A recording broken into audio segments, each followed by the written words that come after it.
Good evening, and welcome to tonight's live telephone town hall with Congresswoman Suzan DelBene, your representative for the 1st District of Washington. My name is Gordon, and I'll be moderating the conversation tonight. In a few moments, we'll be joined by the Congresswoman. But before we begin, I'd like to explain what will happen in the next hour. If at any point in tonight's call you would like to ask Congresswoman DelBene a question, simply press *3 on your telephone keypad. Again, that's *3. You will continue to hear the town hall until one of Congresswoman DelBene's staff members can assist you. Please note that because this is a call from the Congresswoman's congressional office, Congresswoman DelBene will be unable to address any campaign-related questions during this event. If you don't have a chance to ask your questions during tonight's call, you will be able to leave a voicemail for the Congresswoman and her staff at the end of the call simply by remaining on the line. Again, if you would like to ask Congresswoman DelBene a question, please press *3 on your telephone keypad now. With that, please welcome Congresswoman Suzan DelBene. Thank you, Gordon, and thanks to all of you for being with us tonight. I'm very excited to have this important conversation with all of you and answer your questions. We'll be getting to those shortly. I'm also joined this evening by Congressman Joe Neguse from Colorado. I will introduce him more formally in just a minute. I've heard from so many of you over the past few weeks with concerns about what's going on in Washington, D.C. I share many of those concerns about what President Trump, Elon Musk, and the Republican Congress are doing. The cost of living in America is too high, and it's only gotten more expensive since Donald Trump took office. And he's threatened to, and in some cases has, put tariffs on imported goods, which raise prices at the grocery store, the gas station, and the pharmacy counter. House Republicans are planning a vote on their budget this week. Actually, right now, they plan that for tomorrow. That would gut nearly $1 trillion from Medicaid nationwide, kicking Washington families off of Apple Health. We need to address the cost of living. We need more affordable housing. We need to lower healthcare costs. But Trump and Republicans in Congress don't seem interested in that now that they're in control. And we should all be concerned about actions that the administration has taken that make America less safe. President Trump has fired hundreds of air traffic safety workers, laid off food inspectors monitoring the bird flu. They froze the hiring of new federal firefighters. I've been a huge advocate in Congress for protecting your sensitive personal information, and I'm alarmed that Trump is letting Elon Musk vacuum up your personal data, and it's unclear what they're planning to do with it. Musk and his associates are burrowing into critical databases at the Treasury Department, the IRS, and the Social Security Administration. And these systems contain financial and medical data of millions of Americans, putting them at risk of fraud and exploitation. So the impacts of these actions aren't confined to Washington, D.C. We're seeing them directly in our communities in Washington State. President Trump dismissed Bonneville Power Administration staff, risking blackouts, Forest Service employees working on our federal lands, and TSA agents at SeaTac. He's been trying to cut life-saving medical research funding that Congress approved from the National Institutes of Health, the NIH, that goes to our academic medical centers and universities. And as a former researcher, that's where I started my career doing biomedical research. I know the devastating impacts that losing funding or even the threat of it being cut off can have on patients on clinical trials and the development of the groundbreaking treatments of tomorrow, many that have been developed in our region. That's why I was at Fred Hutch last week highlighting what this means for our communities and the great research that's happening. The White House needs to be held accountable for these harmful and in many cases illegal actions. And Congress, as a co-equal branch of government, has an important oversight duty. Republicans are in the majority in the House and the Senate, so they run the House and the Senate, but they've been deliberately keeping their heads in the sand. We are responding to the administration's actions as Democrats in three ways. First, we're fighting in the court of public opinion. We're doing all that we can to educate Americans on how this will impact them and lifting up their stories. President Lincoln once said, quote, "In this country, public sentiment is everything. With it, nothing can fail, Against it, nothing can succeed. Whoever holds public sentiment goes deeper than he who enacts statutes or pronounces judicial decisions. End quote. We know this is effective. We know your stories are effective. When President Trump tried to freeze funding for programs like early childhood education and nutritional assistance, the huge public backlash helped make him walk back that order. Secondly, we're fighting legislatively. Republicans have a microscopic majority in the House. It only takes 3 of them to join with Democrats to stop the harmful things they've been trying to do. We're also looking at the legislative tools available to halt or delay damaging legislation. And finally, we're fighting in the courts. And that's why I've asked Congressman Neguse to join us. He is the chair of House Democrats' Litigation and Rapid Response Task Force, which is driving our legal response to the unlawful and unconstitutional actions we've seen from the Trump White House. So before I turn it over to him, remember to press *3 if you have a question, and we'll get you in the queue. You can also keep up to date with what I'm doing after this call by following me at Rep. DelBene on social media or visiting my website at delbene.house.gov. So now with that, I want to introduce my colleague from the great state of Colorado, Joe Neguse. Thanks so much for being with us. Thank you, Congresswoman DelBene, and thank you for inviting me and for convening tonight's important teletown hall with the people of the great state of Washington. It's a privilege to be able to join you in my capacity as both a congressman for the great state of Colorado and as the chair of the Litigation Working Group and Rapid Response Task Force, as Congresswoman DelBene referenced. As part of that task force, I have the privilege of being able to work with amazing leaders and colleagues like Representative DelBene, who, as a senior member of the prestigious Ways and Means Committee, and by virtue of her deep technological expertise and background, has proven to be a tireless leader in our response as we work together to marshal the legislative, legal, and oversight tools to respond to any unlawful or unconstitutional executive orders or administrative actions from the Trump administration, as Congresswoman DelBene so eloquently described. I'd like to zero in particular, on the legal landscape. As many of you know, there are now over 100 cases pending in federal courts across the country, 11 different states and 16 different federal judicial districts. These cases revolve around executive orders issued by President Trump in the first 6 weeks of his administration, as well as a variety of different agency actions out of different federal agencies, in particular OPM and OPM.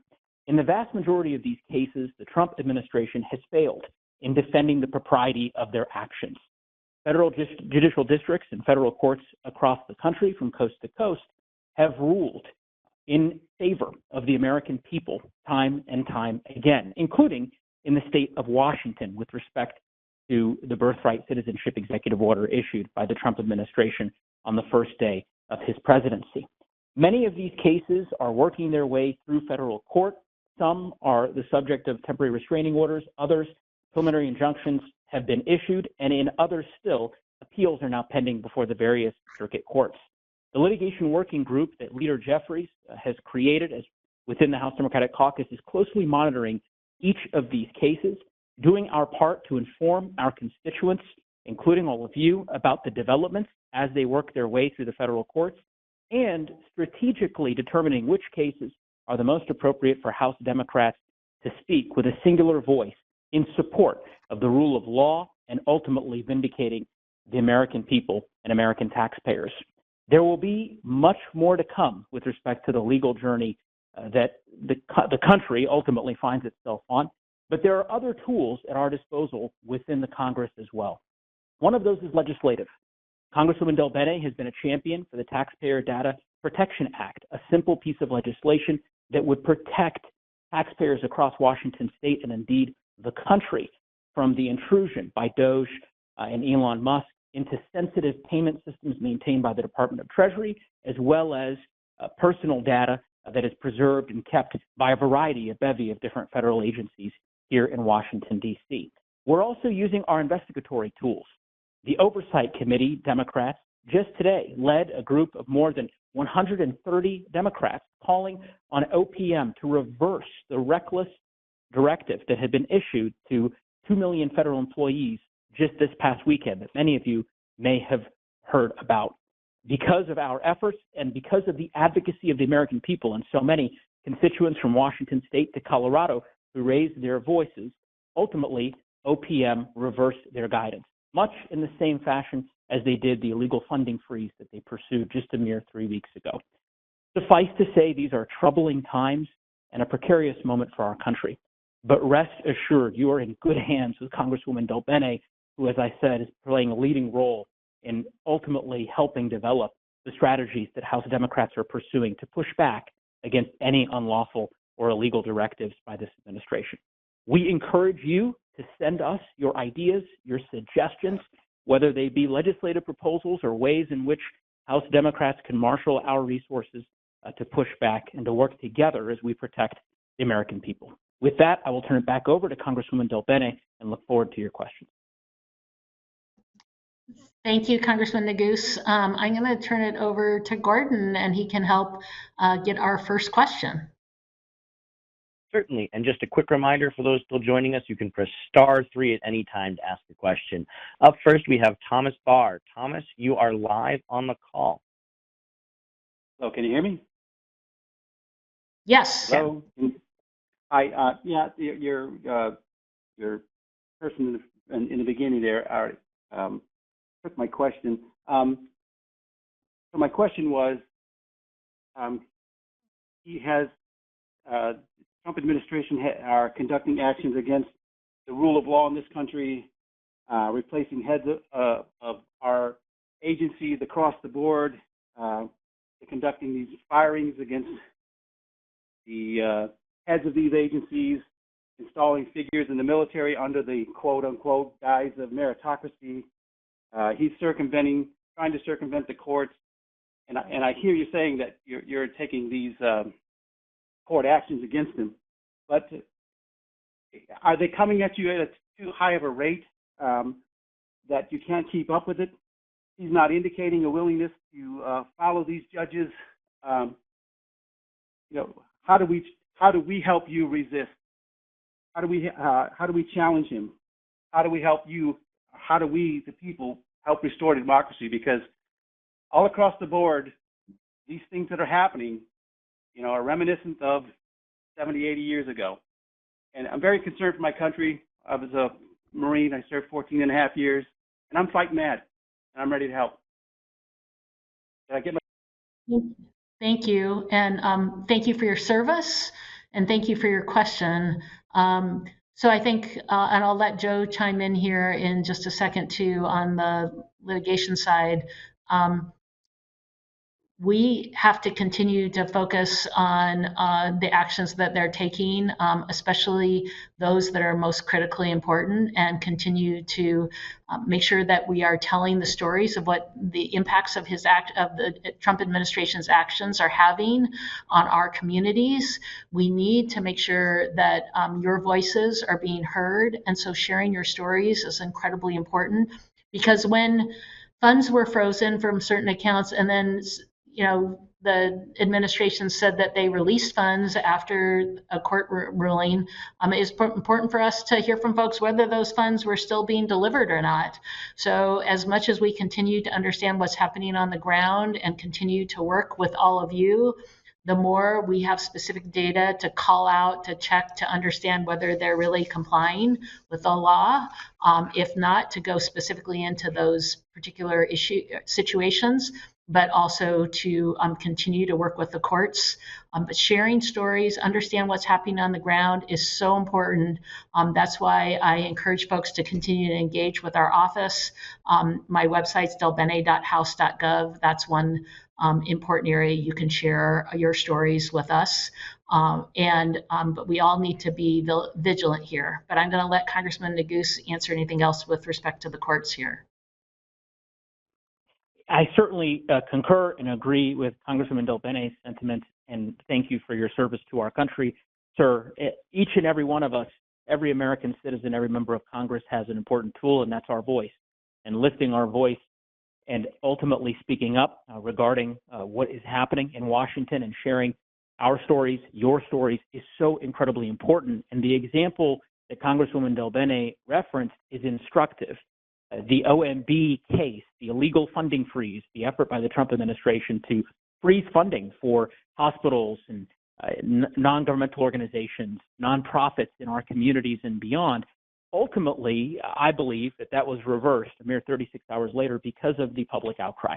And of course, as Congresswoman DelBene mentioned, because of the stories that were shared post the federal court intervening in that particular case regarding noncompliance, the federal court was able to issue a potential contempt order, which in turn created an environment robust for the administration to comply.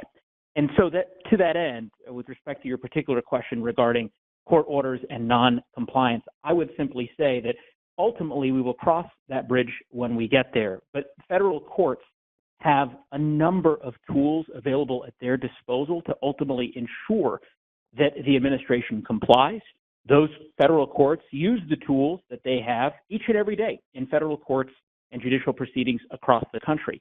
Contempt, citations and motions, sanctions, the ability to seize assets and the like. There's a wide portfolio of legal tools that federal courts have at their disposals. And so I would just simply say that we have to address what's in front of us, which are the court cases that are pending and the legislative strategies that we're developing. And rest assured, I believe that the federal courts would ultimately prevent the type of a crisis that you're referencing. Thank you. Go ahead, Gordon. Certainly, another quick reminder, you can press *3 to ask a question. Up next, we have Pete in Bothell. Pete, you are live on the call. Good evening, Congresswoman DelBene and Congressman Najus.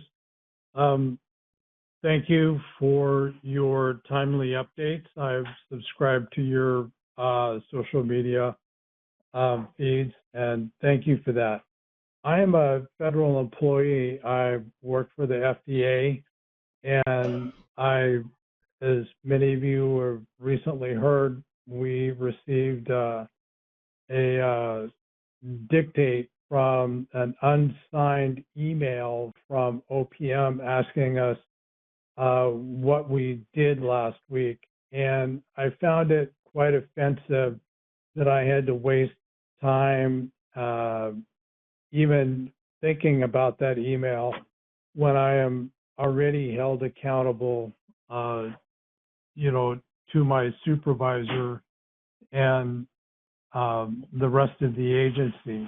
What I would like to know is how you are going to, rein in the overreach of Elon Musk Doge Committee, dare I say, co-president Musk. But that being said, that's one issue. And the other is that with the upcoming continuing resolution expiring on the 14th of March, what you might suggest for the 15th of March. Thank you, and I appreciate all that you do. Thanks, Pete, for that question. I think there were a couple parts to it, but first, in terms of the request that federal employees got from Elon Musk and the Doge team today, we actually, and Congressman Neguse referred to this, we sent a letter, many of us, regarding that request, that we believe that request was illegal and not, he did not have the authority to make that request. And they ended up responding right away. They, as in the Trump administration, saying that people no longer had to respond to that. So we will continue, and that's why sharing stories is so important, because when we hear what's happening on the ground, we can respond in that way. And that was one place where I think we had an immediate impact. But we know absolutely that federal workers are, many have lost jobs. They are put in an environment that's untenable, being asked to show loyalty if they're going to be able to keep their jobs. And to your point, my my career, it was in business, about the worst way you manage is by not having clear goals for your whole team and helping make sure that people are driving towards those goals. They're not interested in talking to people goals about what they're trying to achieve. This has been chaos and dysfunction, and has led to, and frankly, I think will be much more expensive with the damage that they're doing. On the second part of your question regarding March 14th and what happens if the government isn't funded on the 15th, shutdowns are terrible. They have a huge impact that sometimes people don't realize across the country. They have incredible implications for people to receive, basic resources from the federal government that they rely on, getting responses back from the federal government. We've seen huge impacts in past shutdown on our region. So one, folks should be working to make sure that doesn't happen. Frankly, we should have passed, and Republicans in the House were not interested in this, passed a funding bill for the whole fiscal year that goes from the beginning of October through the end of September. The reason we have this deadline on March 14th is because Republicans didn't want to fund the government for the whole year. They only wanted to fund it till March, when they would have potentially have Donald Trump as president. So here we are. They are looking at putting forth a budget, but we'll see if that passes or not, but that won't keep the government funded. More legislation needs to pass to keep the government funded. And they aren't interested in talking to folks, coming up with bipartisan solutions. So I'm very concerned about the impact that has on our communities all across the country. So we're going to keep working, keep trying to figure out if there's a way we can get them to actually pass reasonable legislation. But the challenge is that even if Congress passes legislation, we need the Trump administration to actually follow the law and give out resources as Congress prescribes, which they haven't been willing to do up till now. So there's a lot of challenges ahead. And frankly, I feel like the Trump administration is shutting down parts of the government right now with all of their actions. So thank you for the incredible work you do. And I guess, Joe, I've been talking for a little while. I didn't know if there's anything you wanted to add. No, you said it well, Congressman DelBene, and I just again would say thank you for your service to our country and to the federal government. And we certainly empathize with you, and will continue to use every tool that we can to try to reverse some of the disruption that we know DOGE has caused to the federal workforce. Just another quick reminder, you can press *3 at any time to ask a question. Up next, we have Peggy in Everett. Peggy, you are live on the call. Hi, Peggy. Good evening. Hi, how are you?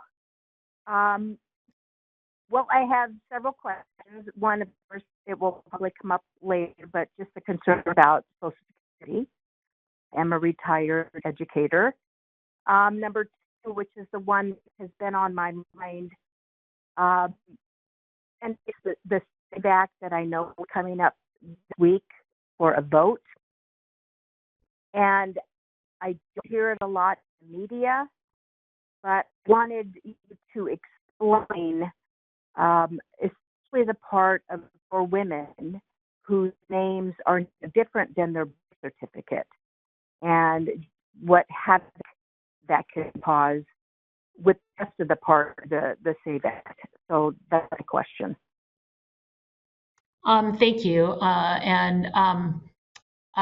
And thanks for your work as an educator, probably one of the most important jobs across the country, and another place where we should be doing more to help make sure our kids are getting a great education everywhere in this country, and something else that's also under attack. Your question about the SAVE Act, this is legislation actually that came up last Congress as well. I voted against it last Congress.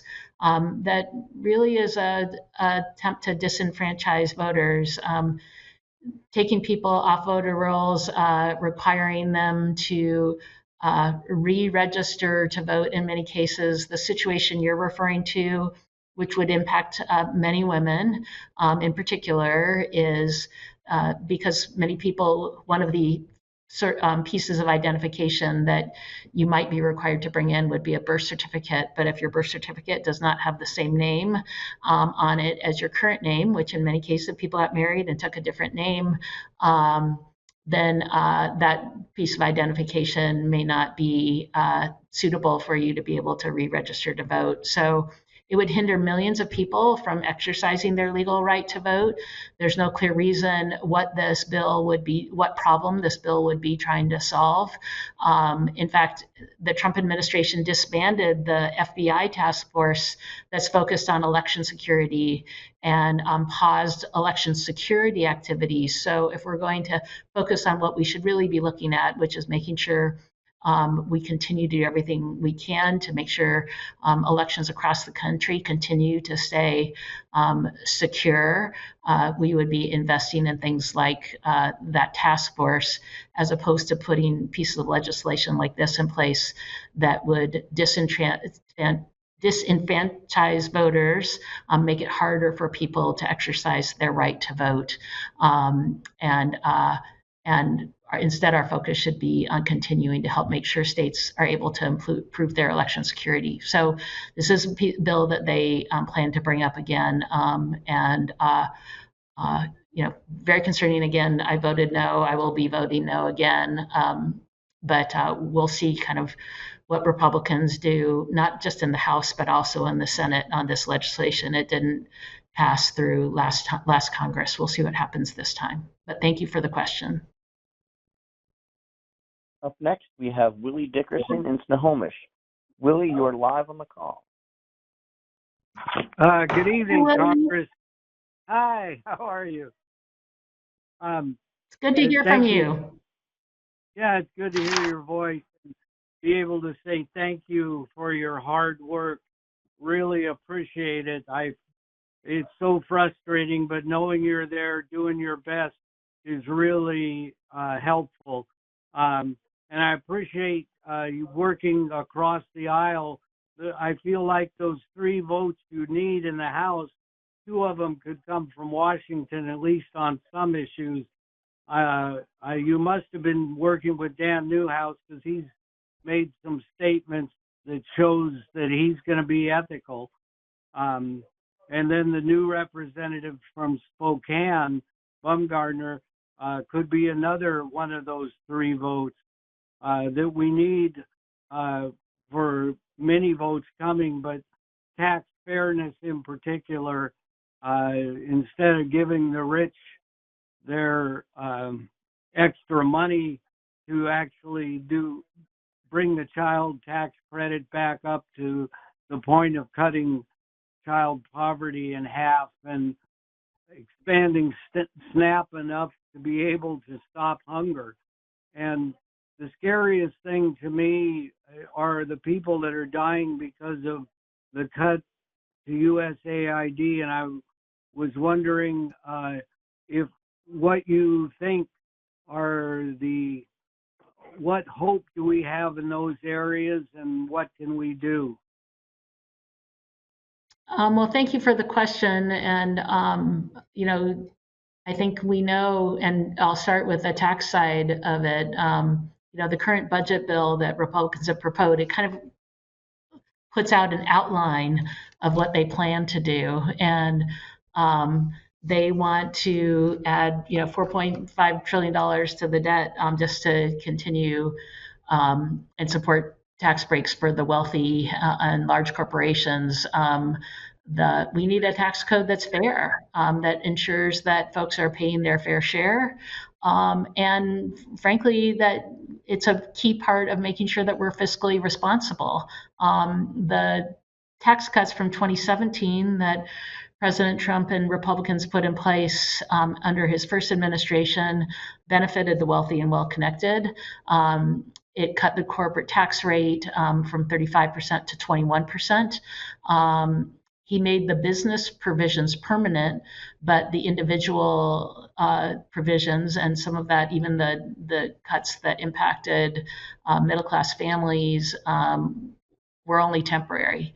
So we know that they're trying to put large tax cuts in place and not pay for them. And in fact, the kind of way they're slightly looking at pay for them would be huge cuts to things that support middle-class families, cuts to Medicaid, things like Apple Health, cuts to programs that are critically important for our communities like SNAP, where I know many folks have been working so hard to make sure that everyone in our community has access to healthy, nutritious food. And when you're struggling because you can't afford a place to live or to put food on the table, these resources are so critically important. But they want to cut all of those programs and not put in place programs that we know that work. And you brought up the child tax credit, so I have to talk about that because I'm a huge proponent of the expanded child tax credit. When we put this expanded child tax credit in place, this was during COVID under the American Rescue Plan, we got checks out to families every month. And it was critically important in helping families get by, actually reduced child poverty across our country almost in half. Since that program expired, it was put in place for 1 year then. I think that we need to put it back in place and make that permanent. Since that program went away, child poverty went right back up again. So when we talk about investments, let's invest in things that help our communities, help people to have a strong future. If we invest in our kids, it turns out that we get a great return on that, and it saves us money. So these cuts that they're looking at are important programs actually are going to cost us more. The cuts that the tax breaks they look at that grow the debt and the deficit end up costing us much more with no respect for the return that we get. And there's a lot of important returns that we get when we make investments in our own communities or we invest in others, like helping make sure that we invest with humanitarian assistance in other places around the world.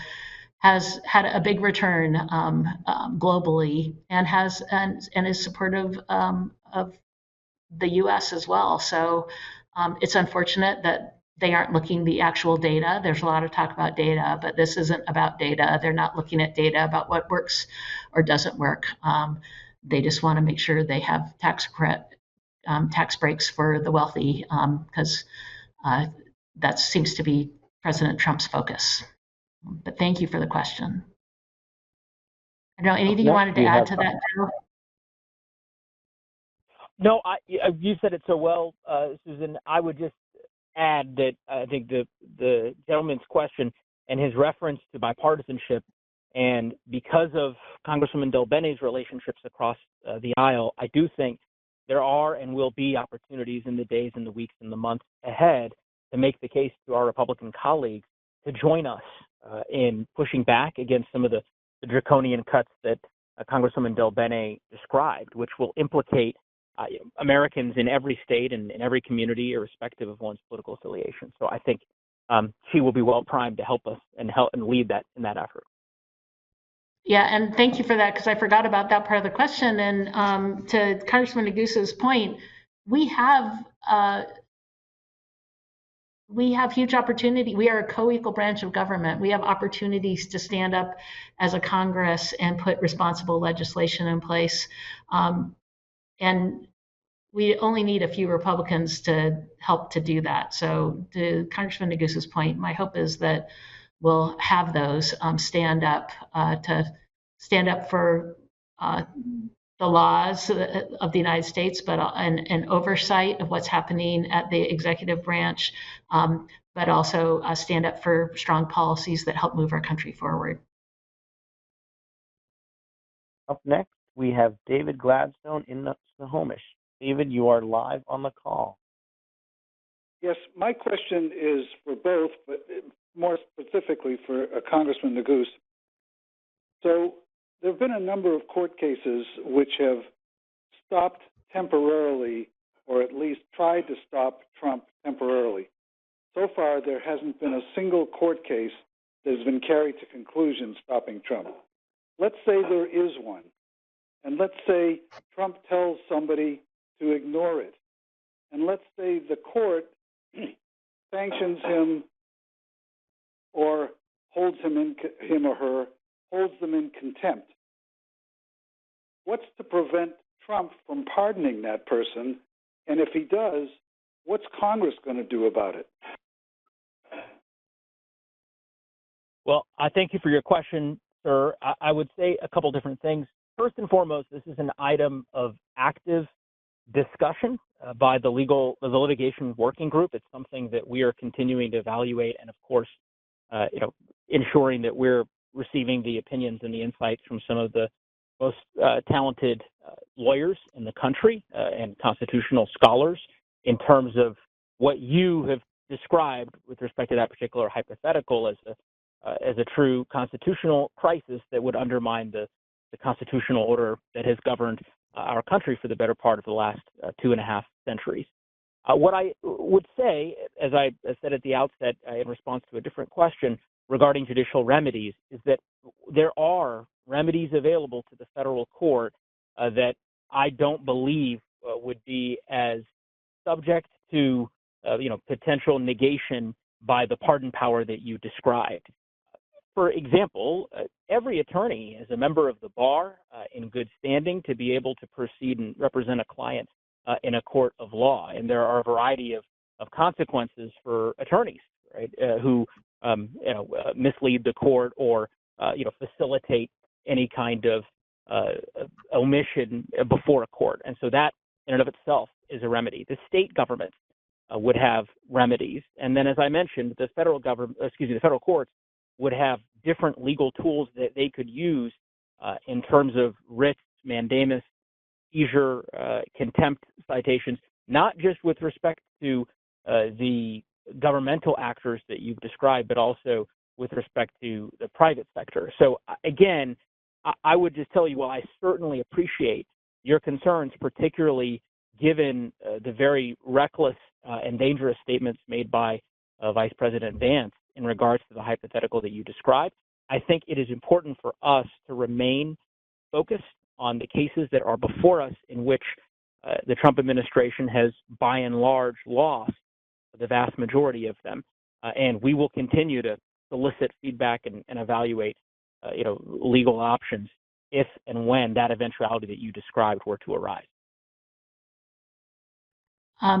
I think Congressman Neguse has to leave us now. And so I just wanted to say thank you so much for taking I'm going to stay on, so we'll keep going. But I just wanted to say thank you for taking some time out and speaking to everyone back at home. Appreciate you taking the time and joining us and for all that you're doing.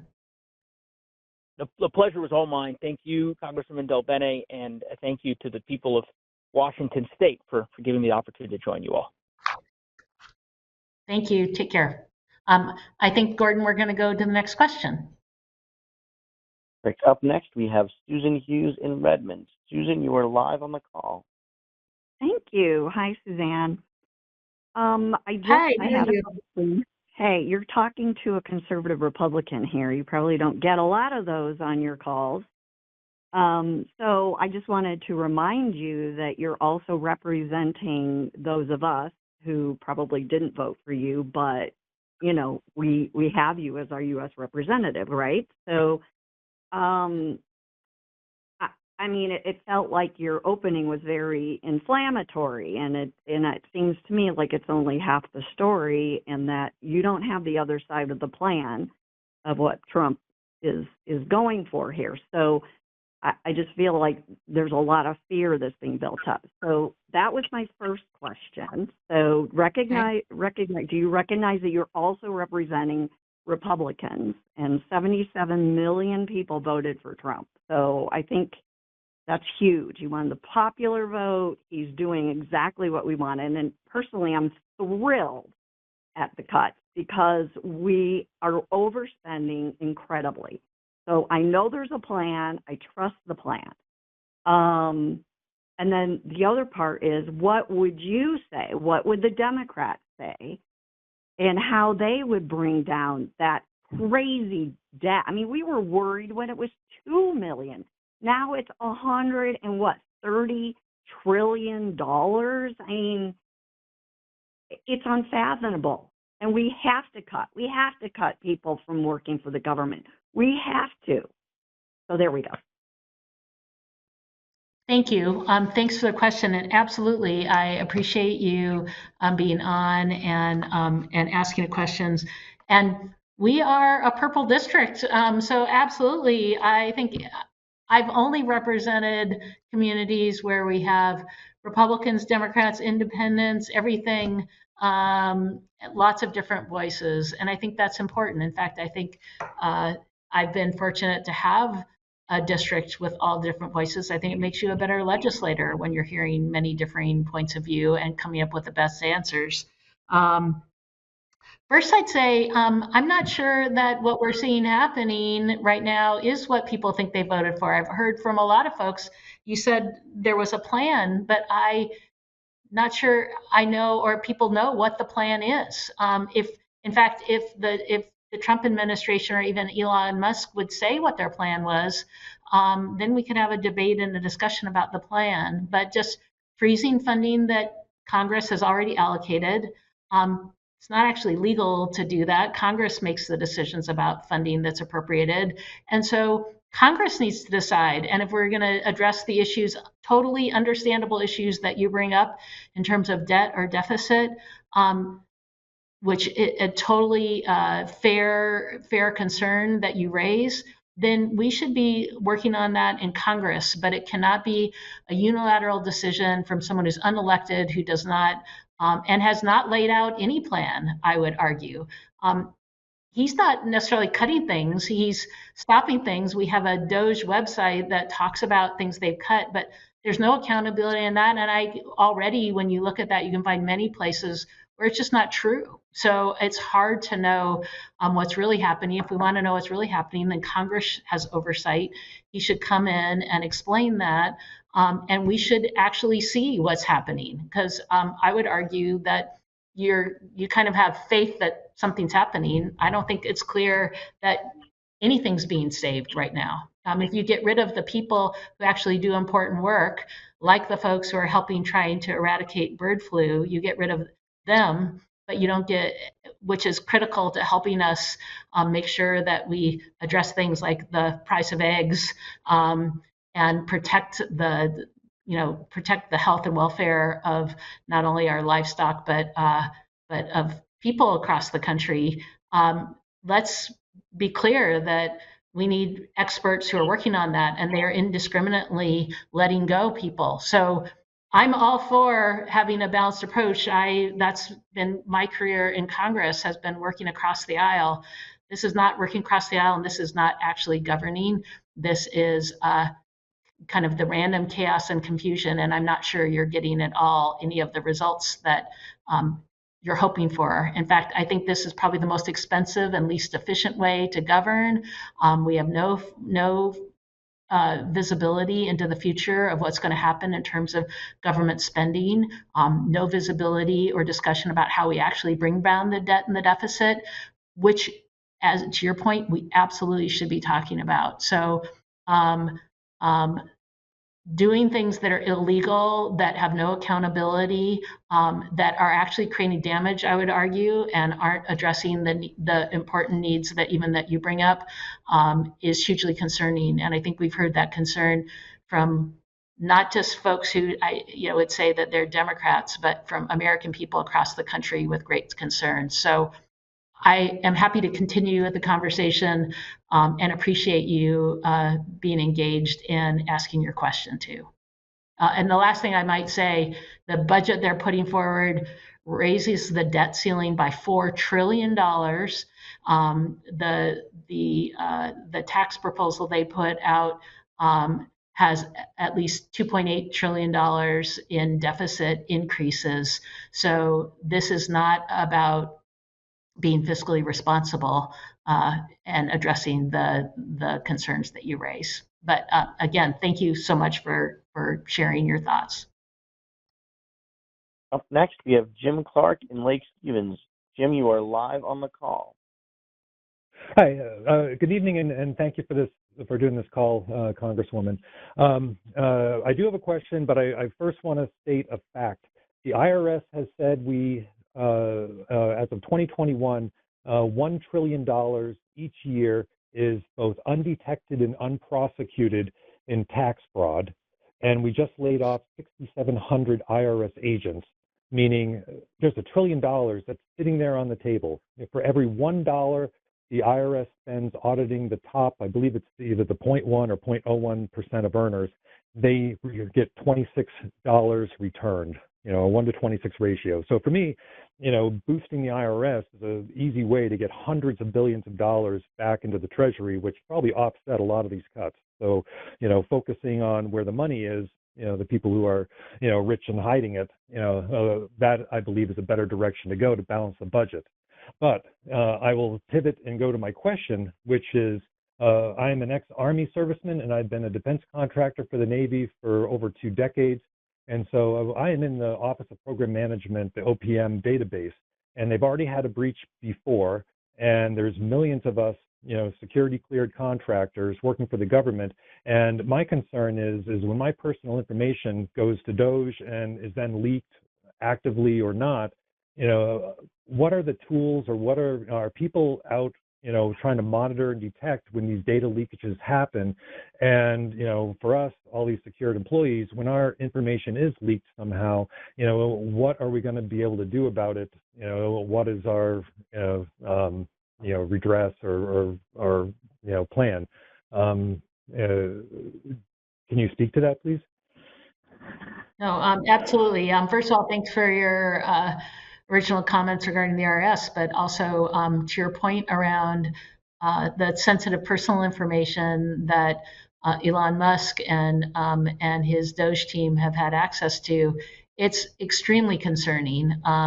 This is sensitive personal information. It is private. It is protected. It is protected in many cases by laws. There is no accountability. They fired the inspectors general, also something that they didn't have the legal authority to do. President Trump did. But those are the folks who have oversight.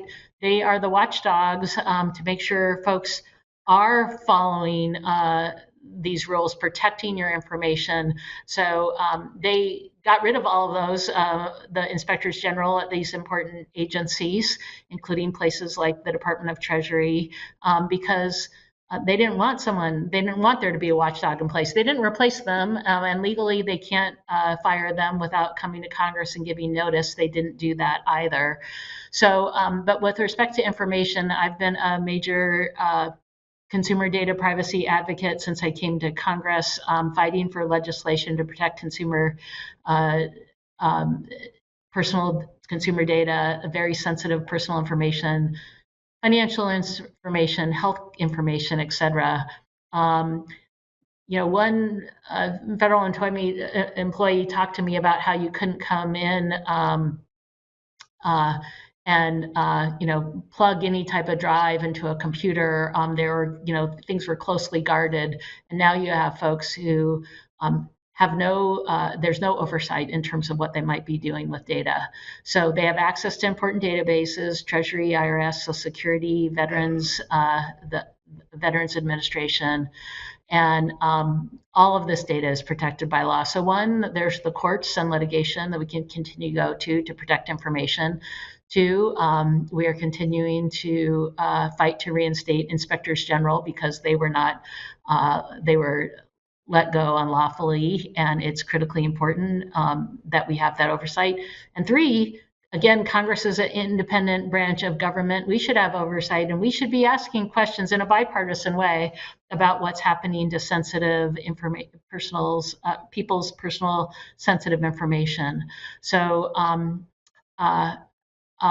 all of that is going to be critically important for us to continue to make sure information is protected, or that any information that has been used is not been let out in other ways that we are not aware of. But we will continue to fight on that. I think it's critically important that we do. I think it's important for people to be aware and continuing to share your concerns with the public and with members of Congress across the country. And I'm going to do everything I can protect it, and we'll respond as needed as we learn more. But it's very, very disturbing what's happening and how this happened with them kind of taking away the checks and balances that were in place to protect it.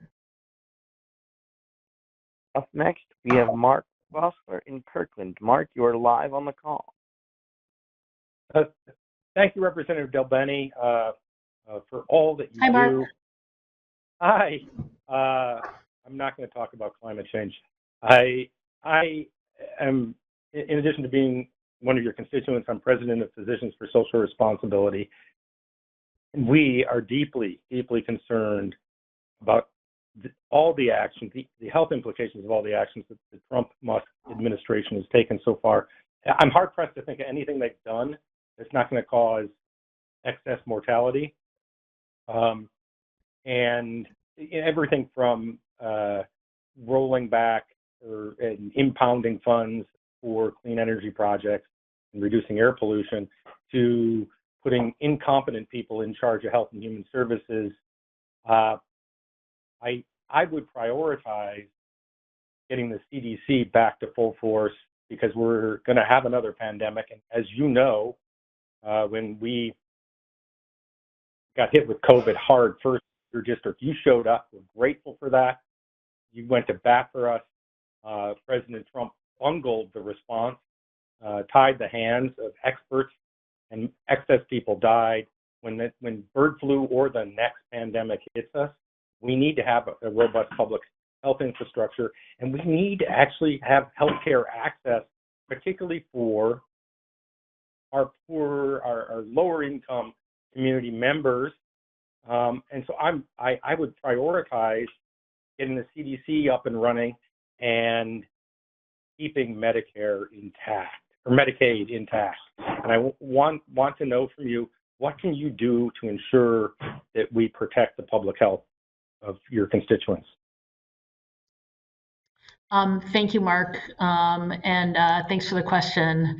I think, first of all, when we talk about all the work that's happened over the years to make sure that people have access to affordable quality healthcare, there's still more we need to do. And unfortunately, the Trump administration and Republicans in Congress are looking at legislation that would take healthcare away from many people across the country. We have 1.8 million people in Washington State who are enrolled in Apple Health, which is Medicaid. So you can imagine when you have significant cuts to Medicaid, that means that many people in our communities won't have access to healthcare coverage. And if they don't have access to healthcare coverage, that means we go back to the times where people are using the emergency room for their healthcare after they're already really sick. It ends up costing us all a lot more. It raises healthcare costs for everyone, instead of making sure that we're making investments to make sure that people have quality, affordable healthcare, preventative care, primary care. So very, very concerning. I'm also a scientist. That's how I started my career. And so you raised the point of the CDC, the Centers for Disease Control, and making sure that we continue to use science to drive the information that we give out around healthcare and discoveries that are happening. We unfortunately know that there's an effort to cut investments in research, which in fact things like clinical trials and work that's happening across the country and definitely in our region to help come up with new therapies and cures that can save lives and save money. And the CDC, to your point on the public health side, plays an important role in terms of getting all that information out to healthcare workers across the country.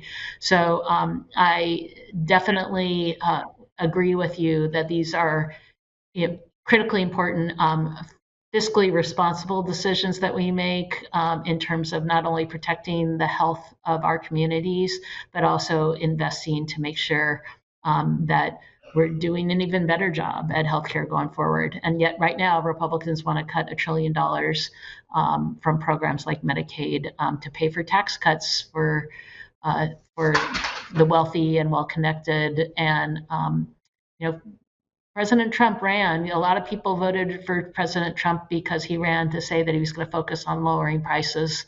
And this will not lower prices. This will raise prices for folks and impact the health of millions of people across the country. So thank you for that. We're going to continue to make sure people understand the impacts this will have. And this is going to be a battle as we discuss this budget and the spending proposals that Republicans are putting forward. But we also, I'd add in there, we need to extend the subsidies for the Affordable Care Act that helped many people also have access to affordable health care across the country and have lower premiums. So another place where we can see prices go up if there's not action by Congress. So thank you so much for that question too. Unfortunately, it does look like that's all the time we have for questions this evening. If you didn't have a chance to ask your question during tonight's call, please remember you can leave a message for the Congresswoman and her staff at the end of the call simply by remaining on the line. With that, I'll turn it back over to Congresswoman DelBene for some closing remarks. Thanks, Gordon, and thanks to everyone for joining us tonight. A special thanks to Congressman Neguse for being our guest and sharing his expertise. I really appreciate everyone's feedback, for your questions, for your comments. For the ones that we've heard tonight, but the ones you've continued to share with me and our office, these conversations are incredibly helpful to me and also help us know what's happening on the ground right at home and the impact it's having in our communities. You can always reach my team and share your stories at delbene.house.gov or send emails with questions. You can follow me on social media at Rep. DelBene to keep up to date on what I'm doing in Congress and to protect our communities and kind of what we're hearing is happening here in DC. You'll also be able to leave me a voicemail in a moment if there's more you want to add, and we'll follow up from there. But I really appreciate all of you taking the time. Have a great evening. Thank you again, and take care.